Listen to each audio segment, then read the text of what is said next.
सावन का पवित्र महीना चल रहा है। सभी भक्त भगवान भोलेनाथ की, महादेव जी की पूजा सेवा में लगे हुए हैं। जल और बेलपत्र के माध्यम से नित्य पूजा करते हैं और भगवान भोलेनाथ भक्तों की मनोकामना को पूर्ण करते हैं। तो भगवान शिव जो हैं, इनको श्रावण का महीना अत्यधिक प्रिय है। श्रावण का महीना बहुत प्रिय है भोलेनाथ को, और इस महीने में, इस मास में भगवान भोलेनाथ की पूजा विशेष रूप से की जाती है। बेलपत्र भगवान भोलेनाथ को हम लोग चढ़ाते हैं। बेलपत्र का उपयोग जो है वो पूजा के अलावा कई प्रकार से हमारे जीवन में बेलपत्र उपयोगी है। सबसे पहले तो हम जान लेते हैं कि बेलपत्र कहते किसे हैं और बेलपत्र की महिमा क्या है।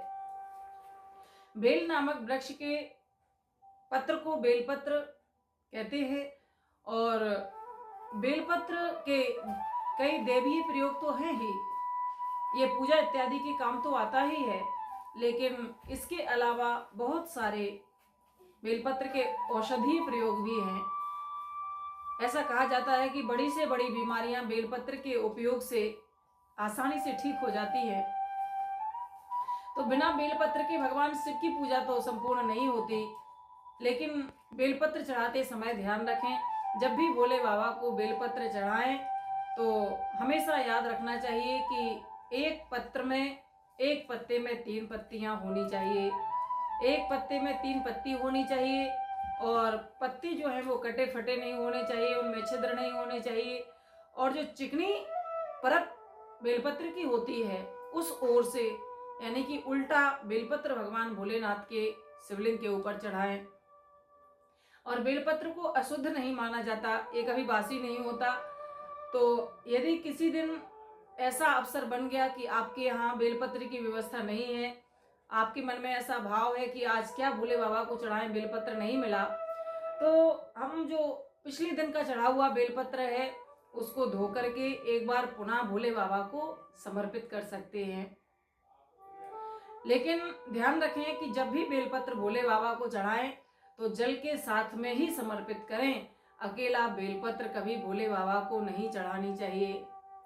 और विवाह आदि समस्या यदि आपके जीवन में है, आप परेशान हैं कि विवाह हो जाए, विवाह हो जाए, तो विवाह वाली समस्या से यदि आप परेशान हैं तो 108 बेलपत्र श्रावण के महीने में सोमवार के दिन या श्रावण शिवरात्रि के दिन आप लीजिए, और उन बेलपत्रों पर राम नाम लिख करके, यदि आप अपने विवाह की याचना करते हुए भोले बाबा को बेलपत्र चढ़ा रहे हैं तो नमः शिवाय कहते हुए बेलपत्र भोले बाबा को समर्पित करें।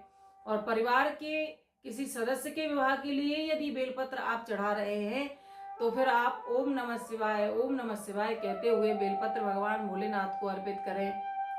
ऐसा करने से विवाह संबंधी समस्या जो है, विवाह यदि नहीं हो रहा है तो भोलेनाथ की कृपा से, महादेव जी की कृपा से आपका या आपके परिवार के किसी भी सदस्य का विवाह अवश्य ही संपूर्ण हो जाएगा। स्वास्थ्य से यदि आप परेशान हैं, बीमार अधिक रहते हैं, रोज हॉस्पिटल के चक्कर आपको लगाने पड़ रहे हैं, सारा कमाया हुआ पैसा आपका दवाइयों में ही जा रहा है, तो हमें 108 बेलपत्र लेकर के और चंदन का लेप बना करके थोड़ा उसको पतला कर लें, और ओम होम जूम सहा मंत्र बोलते हुए एक एक करके चंदन में डुबो करके बेलपत्र शिवलिंग पर चढ़ाएं। ऐसा करने से शीघ्र, अति शीघ्र स्वास्थ्य में लाभ मिलता है, स्वास्थ्य ठीक हो जाता है भोलेनाथ की कृपा से। आपके बहुत प्रयास करने के बाद भी आपको संतान सुख की प्राप्ति नहीं हुई, संतान आपके यहाँ नहीं है, तो आप श्रावण के महीने में किसी भी दिन ये प्रयोग कर सकते हैं। आवश्यक नहीं कि सोमवार ही हो, किसी भी दिन आप ये प्रयोग कर सकते हैं। जितनी आपकी उम्र है, जिसको संतान चाहिए उनकी जितनी उम्र है, अपनी उम्र के बराबर जितने साल के आप हो गए हैं उतने ही बेलपत्र लेकर के एक कटोरी में दूध लेकर के, और दूध में डुबो करके वो बेलपत्र ओम नमो भगवते महादेवाय कह के भगवान भोलेनाथ को एक एक करके समर्पित करें। ऐसा करने से भोलेनाथ की कृपा से आपको संतान सुख की प्राप्ति होगी।